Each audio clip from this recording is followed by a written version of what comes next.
What is up, everyone? Welcome back to the Starfighter podcast. It's just me this time, your host, Dom. Hope you all are doing well, having a good day. Jake couldn't join us tonight, but the show must go on. It'll probably be a little bit shorter episode here for our podcast, but yeah, just haven't been feeling the greatest. Been a little sick this week, not operating at light speed. Um, but yeah, I couldn't miss this one, guys. We're about to get into it, but do us a favor, hit that like button, hit the subscribe button, and definitely fire in those comments, whether it's live or on the replay. We will get back to you. We want to hear your guys' thoughts and how you enjoyed this episode. Yeah, I couldn't miss this one, guys. Ahsoka, episode 4.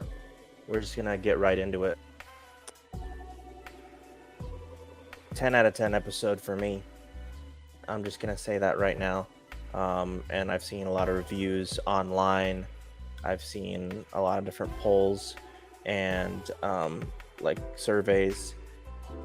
And I think the overall consensus is that Star Wars is back. And I believe I don't believe. I know that we owe this to Dave Filoni. This is what happens when we trust in someone who understands Star Wars. Episode 4, Fallen Jedi. Some of the best live-action Star Wars we've had in a long time. We're going to get into it. We're going to break it all down. But yeah, I was so happy. I've seen it twice and multiple times throughout the episode, especially the first watch. I was just like, this is it. They did it. Like multiple moments, I'm just like, that's Star Wars right there. That's it. And so yeah, let's get into it. Let's talk a little bit about the intro. We leave right where we left off, or we join them right where we left off last week, but they're repairing their ship. Visually, I thought really good use of the volume here, the CGI, and yeah, I thought visually this episode looked really good. Definitely has this feel and some callbacks to Empire Strikes Back, with the tone, yeah, with the tone throughout this episode. So yeah, they're repairing the ship, and now we get this conversation with Sabine and Ahsoka, and I like these moments where I find myself being like, I don't really know if that's how I would have written it, but it makes a lot of sense. And so we get this conversation between Sabine and Ahsoka is basically telling her, look, we need to be prepared to sacrifice seeing Ezra again and, destroying the map in order to secure the galaxy from having Thrawn return to it and cause another war. Like that has to be on the table because things are looking pretty grim right now. That has to be on the table. That has to be an option. And if that becomes our only option, are you going to be able to do what's necessary?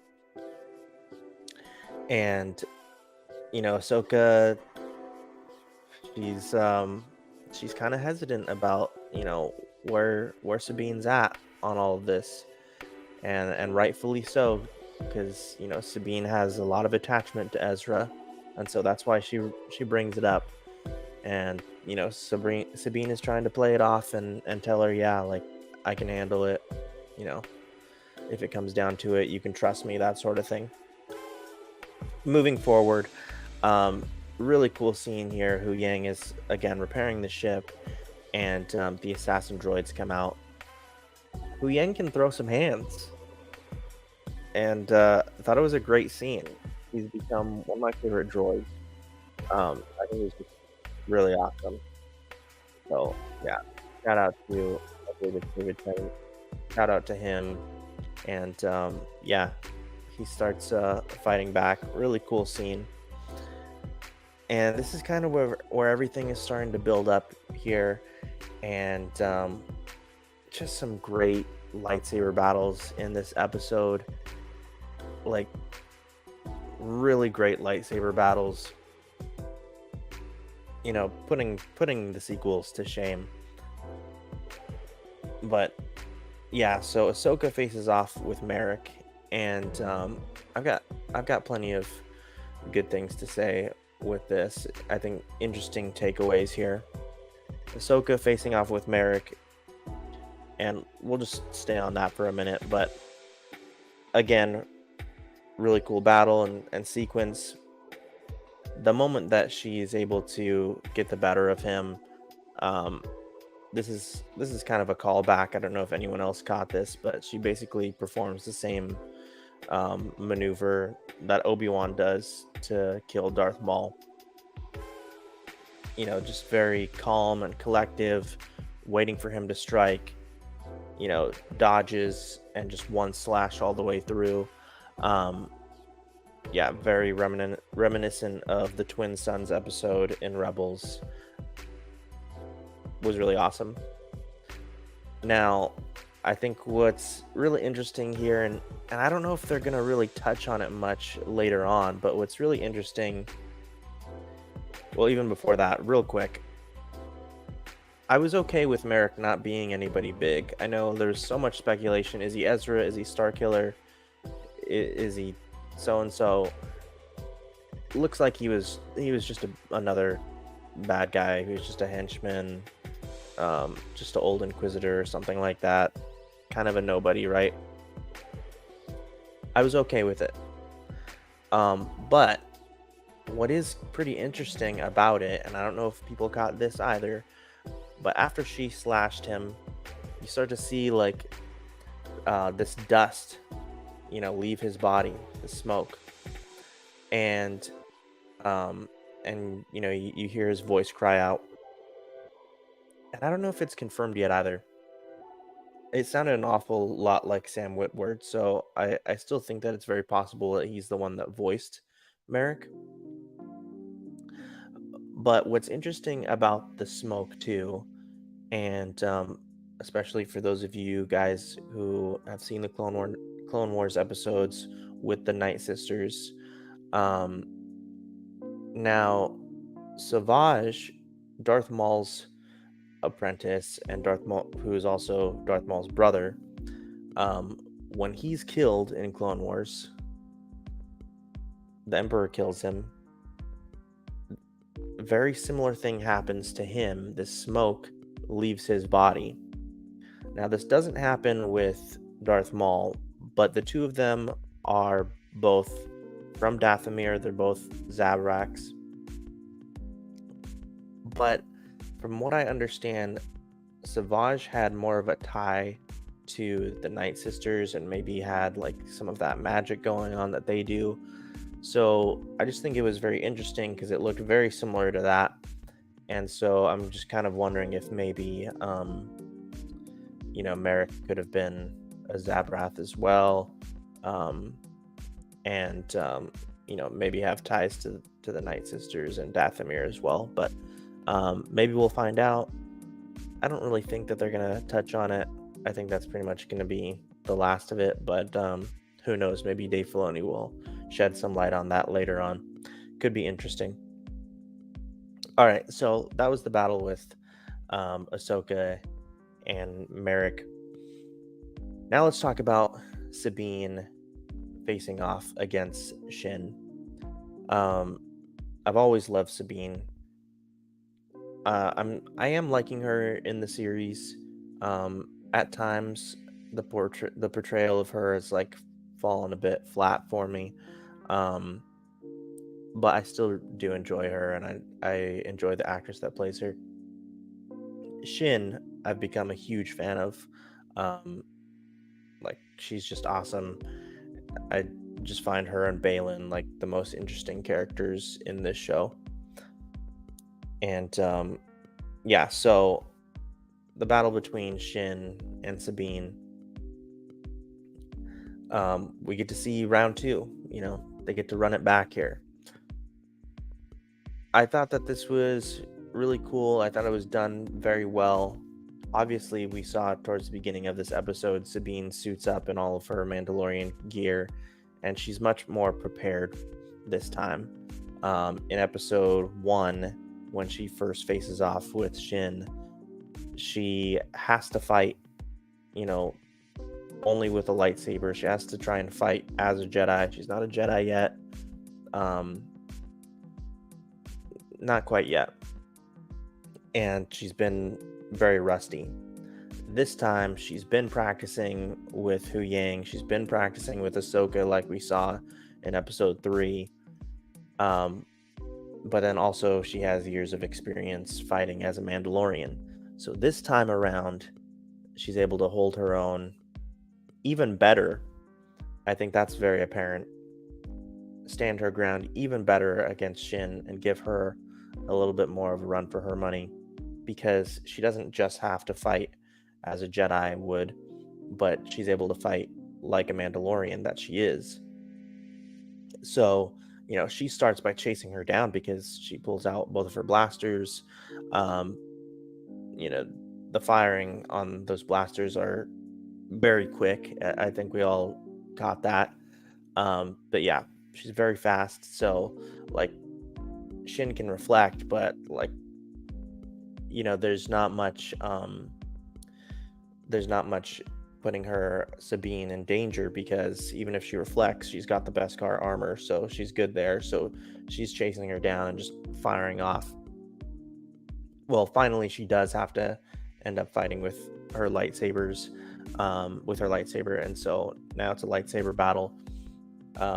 Really good sequence. Again, she's still able to hold her own. Obviously, we still see that when it comes to, a lightsaber fight, Shin is definitely more experienced and more talented. And then I thought it was just awesome. She gets pushed on the ground there.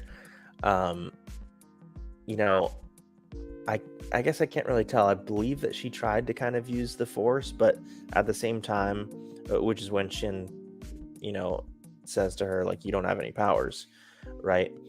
And so it kind of looked like she was trying to use the Force there, but at the same time, she obviously like tricked her as well, because then like she, folds her wrist down and fires off the rockets, which was just very Sabine, like very true to her character, something that she would do to try to get out of a sticky situation, and also just very, again, fighting like a Mandalorian, the Mandalorian that she is.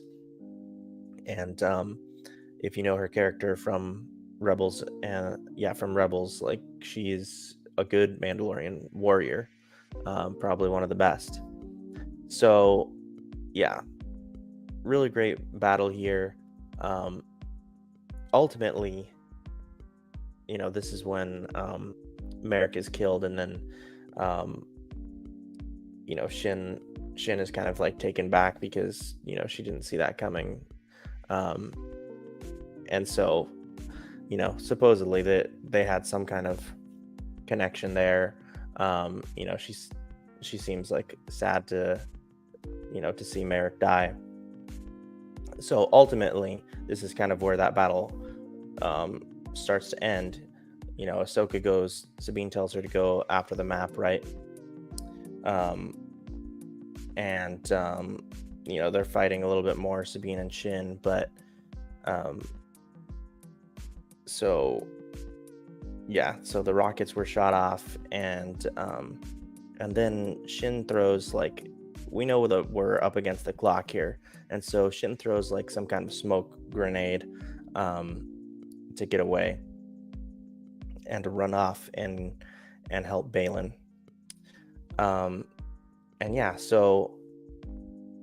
This whole episode, they're kind of against the clock a little bit, because what's really happening here is which I think has been done so well. They're trying to make this jump to light speed using like this super hyperdrive, right? This is Balin, Shin, and Morgan Elsbeth. Morgan's gone already to the ship to get everything started up, and the map is like putting in the coordinates and everything. That's loading. Ahsoka's running to catch up to Balin. Shin is running to catch up to Ahsoka, and then now Sabine is running after them as well. Meanwhile, we get this awesome battle, probably the best one that we've seen. The best one that we've seen so far, and that's the lightsaber battle between Ahsoka and Balin. Done very well. Again, visually looks great. The sound I thought was amazing. The music in this whole series has been incredible. Kevin Geisner, I believe, just incredible job. I think it's just, again, I'm going to keep saying it, such a shame that we've lost Ray Stevenson. I think it's very clear, like, he steals the show when he's on screen. He steals the show. He's so good. He's so interesting. He's just like this interesting antagonist done right.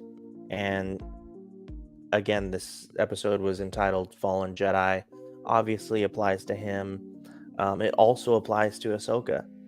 And I think they kind of acknowledge that a little bit with, the banter back and forth. And, he knew Anakin. Everyone in the Order knew Anakin. They didn't all come to see what he'd become, is what he says to her.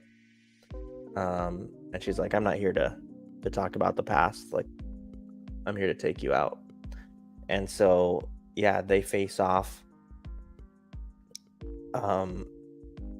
Yeah, I can't even say a whole lot more. Incredible fight. So much power behind Balin's swings. Obviously, Ahsoka has the speed, and then Balin has the strength. So I really like that dynamic.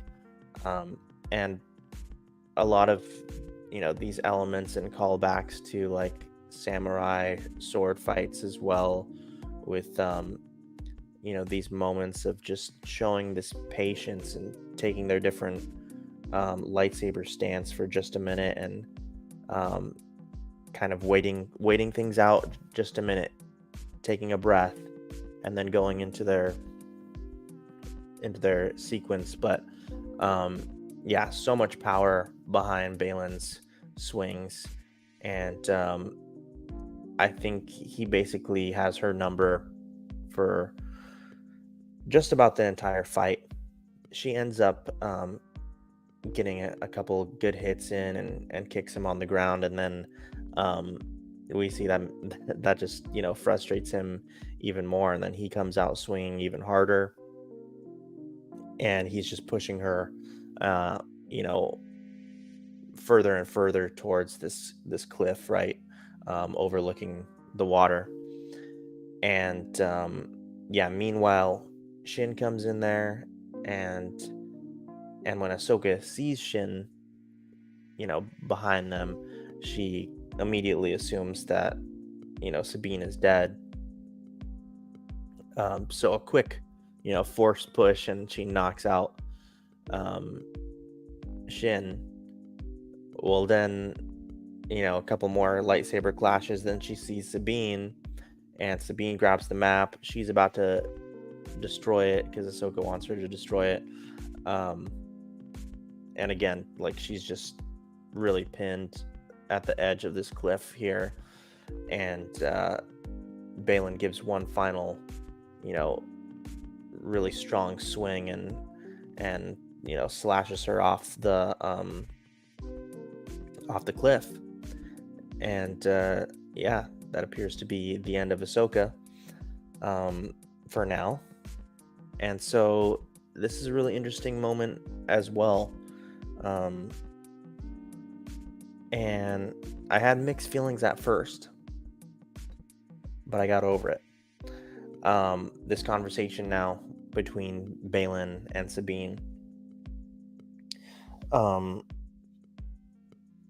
Sabine is holding the map, and she's got her blaster to it. Balin obviously wants the map back.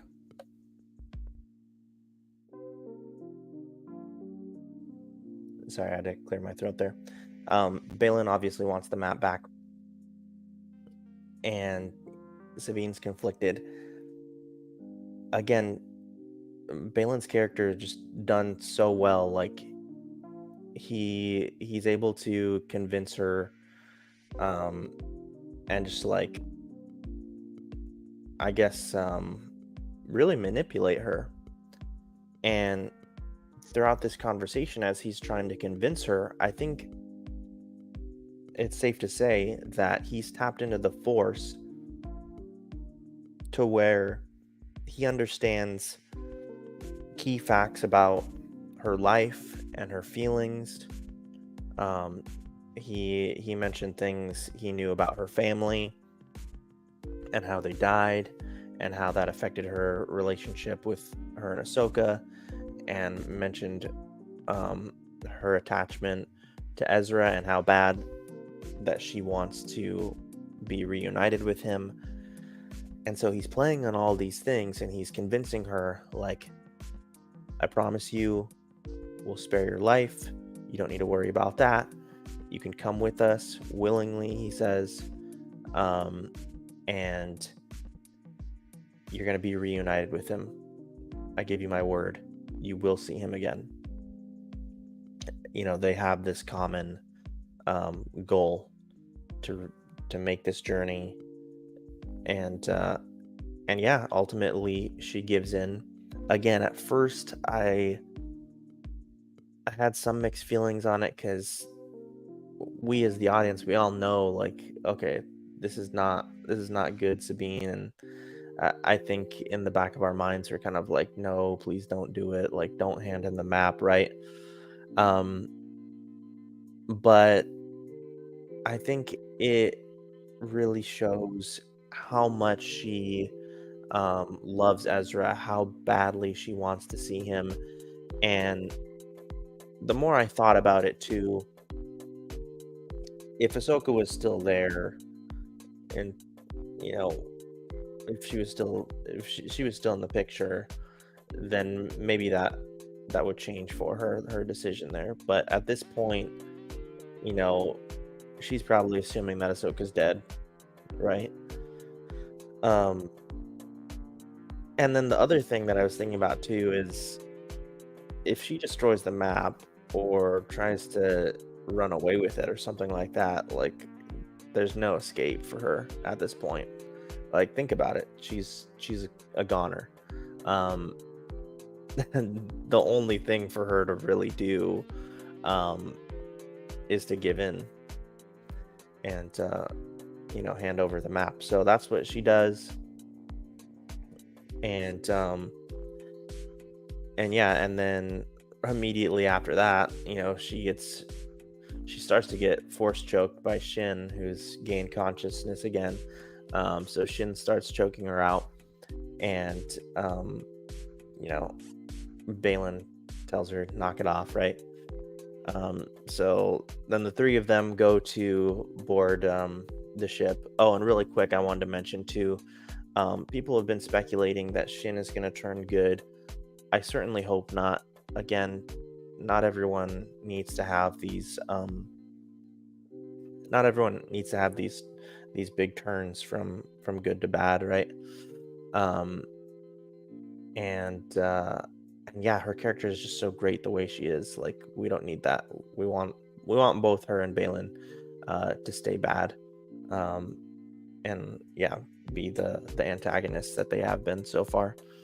And my point where I was going with this is, it seems more and more, even though I think we see a little bit in this episode when she initially, meets up with Balin and Ahsoka, Shin that is, and sees them fighting.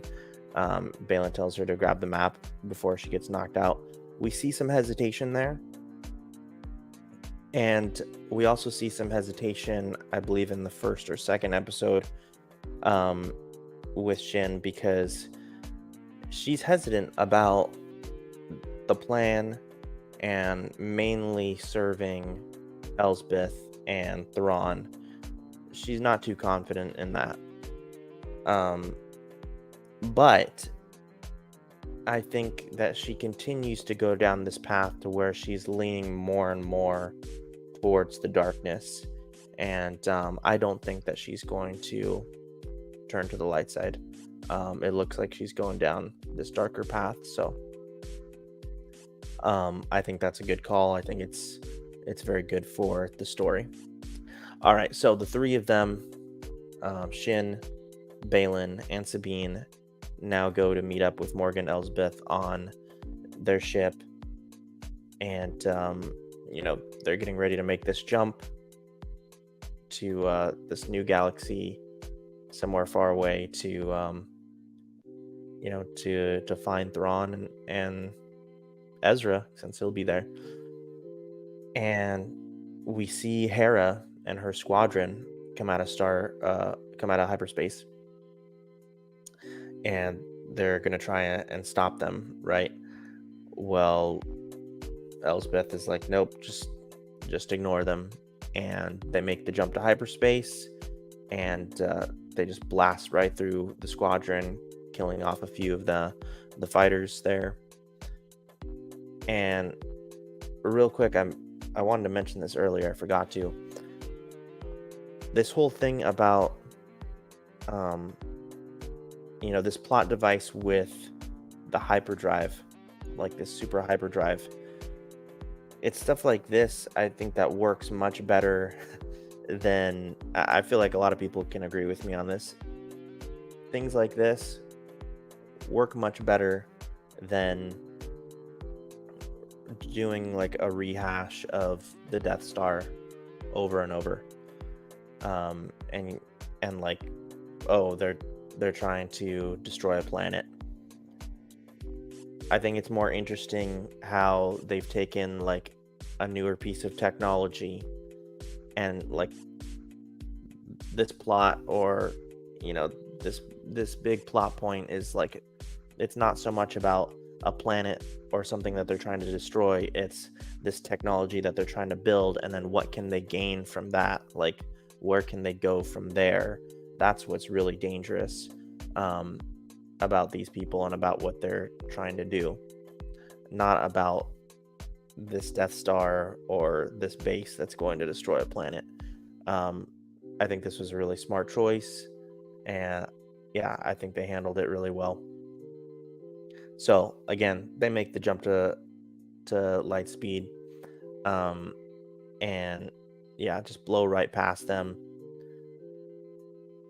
And we haven't talked much about Hera and Jason, but the only thing I think that's really important to say here is one, that it's cool to see him flying with her.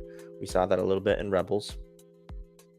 And then Jason looks to him and looks to his mom and says that I have a bad feeling.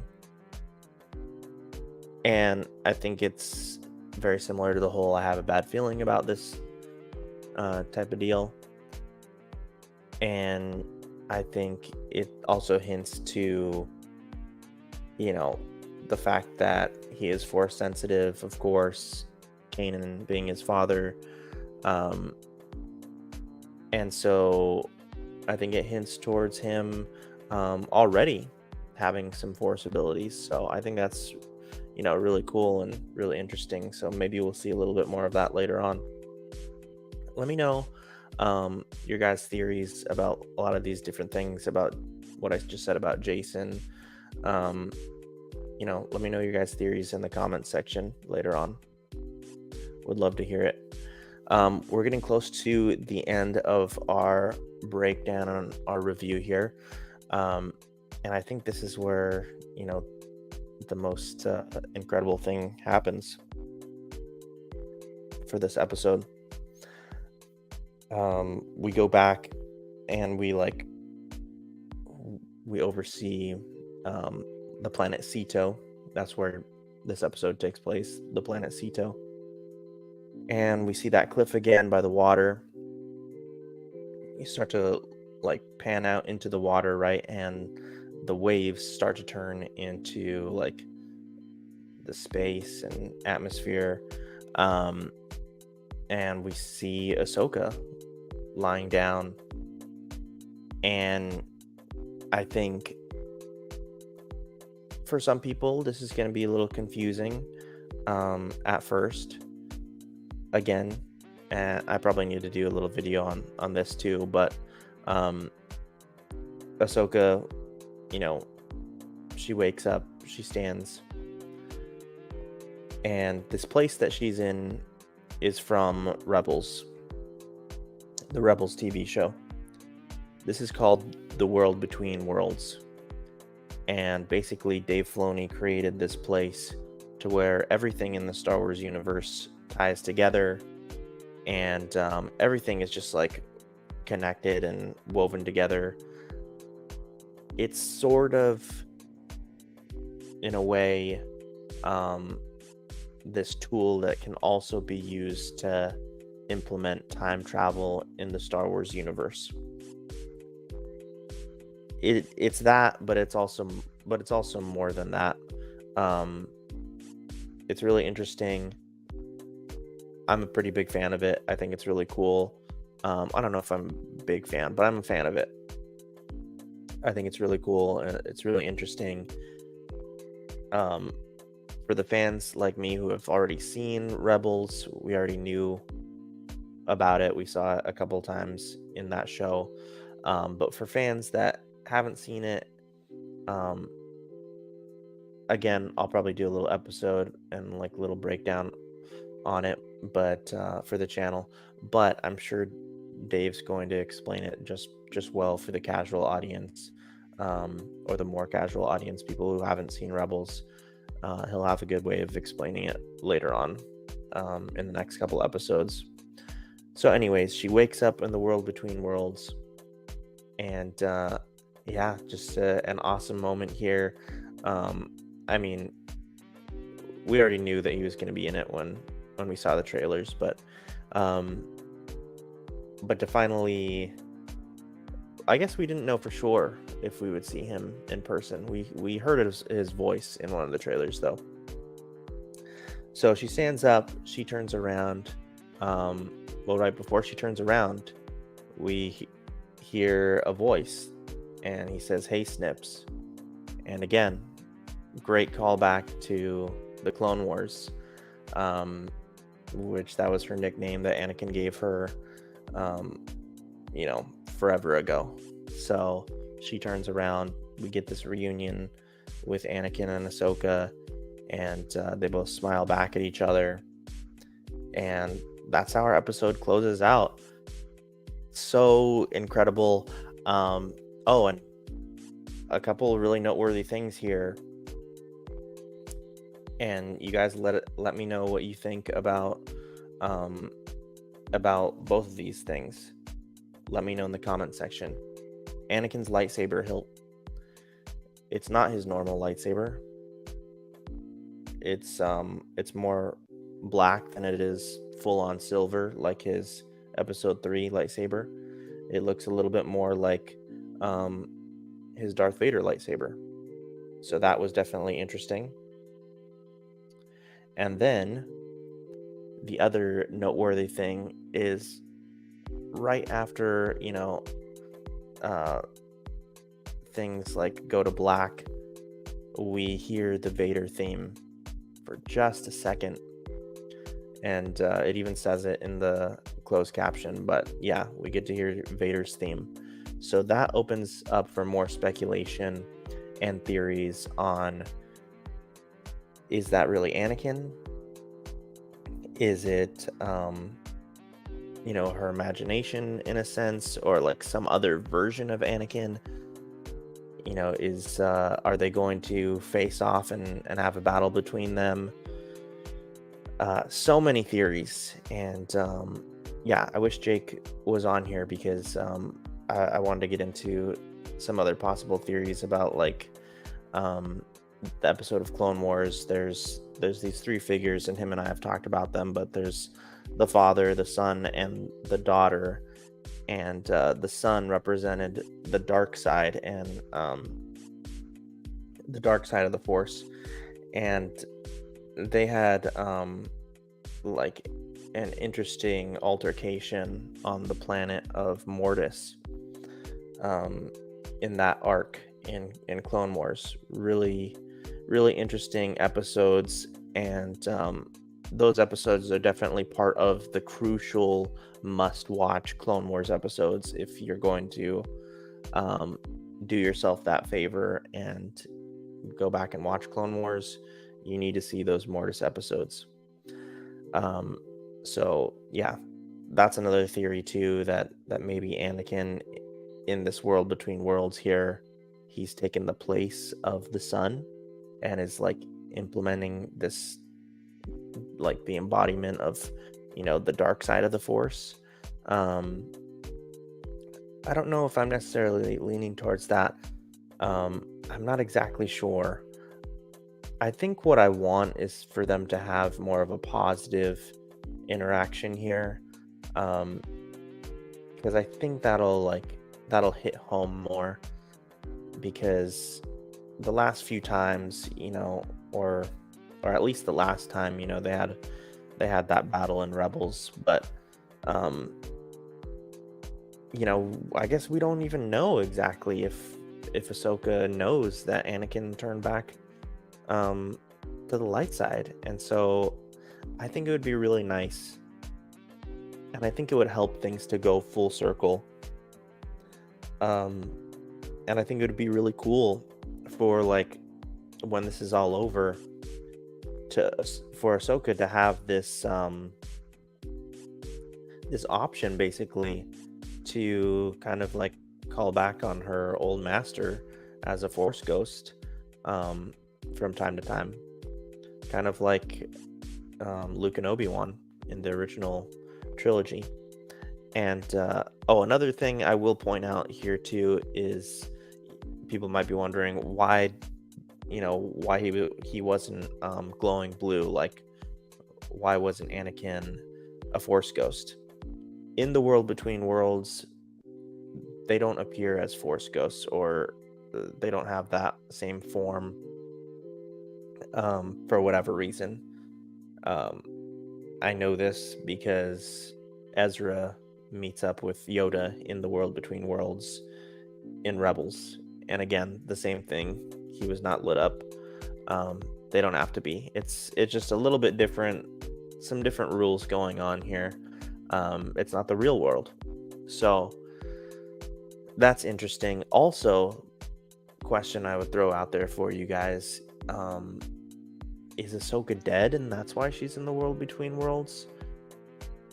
I think that's a possibility. There's just so many possibilities. Um, I think it's also very possible that maybe before she, I think what's more likely is before she was about to die, Anakin pulled her into the world between worlds. And again, spoiler for Rebels, if you haven't seen it. But Ezra does a very similar thing with Ahsoka when Ezra pulls Ahsoka out of a battle but where she's about to die to Vader. Anakin is about to kill her, right? And Ezra pulls Ahsoka into the world between worlds. That's how he saves her. That's how Ahsoka continues to live on in our galaxy. So anyways, maybe a very similar thing happens, and that's why she's pulled out here right now. So yeah, I think that's very possible. But then, guys, next week is just going to be so awesome. Like, the possibilities are really endless because it's kind of just like, what are they going to do? Like, obviously, well, maybe it's not obvious to everyone, but I got a quit. I gotta quit thinking, and I gotta quit thinking that everyone knows what I'm talking about here. And remember that some people will be confused about this world between worlds. But um, basically, the possibilities are endless. There's a huge chance that by the end of next week's episode, at the end of episode 5, my prediction is Ahsoka will see a door or this portal where she will be able to go through it and um, enter Thrawn's ship. She'll be able to board Thrawn's ship and enter it through the portal and find Thrawn and Ezra that way. That's my prediction. But yeah, I think that's pretty much it, guys. Again, final thoughts. Incredible episode. Had so much fun with it. I've watched it twice. I'll probably watch it a couple more times. I think it's safe to say that Star Wars is back. For sure. But yeah, you guys let me know again in the comment section how you enjoyed this episode. Also, I see that the connection isn't the best, so if that is true, I apologize. But I want to thank everyone for tuning in to this episode, for our review tonight. I appreciate it. Continue to please support the channel here. We all, really appreciate it, me and Jake. And yeah, again, let us know what you thought about episode 4 in the comments, and all your fun theories in the comment section. And hope you guys have a great night. We'll be back next week. Super excited to talk about episode 5. All right. Thanks, guys.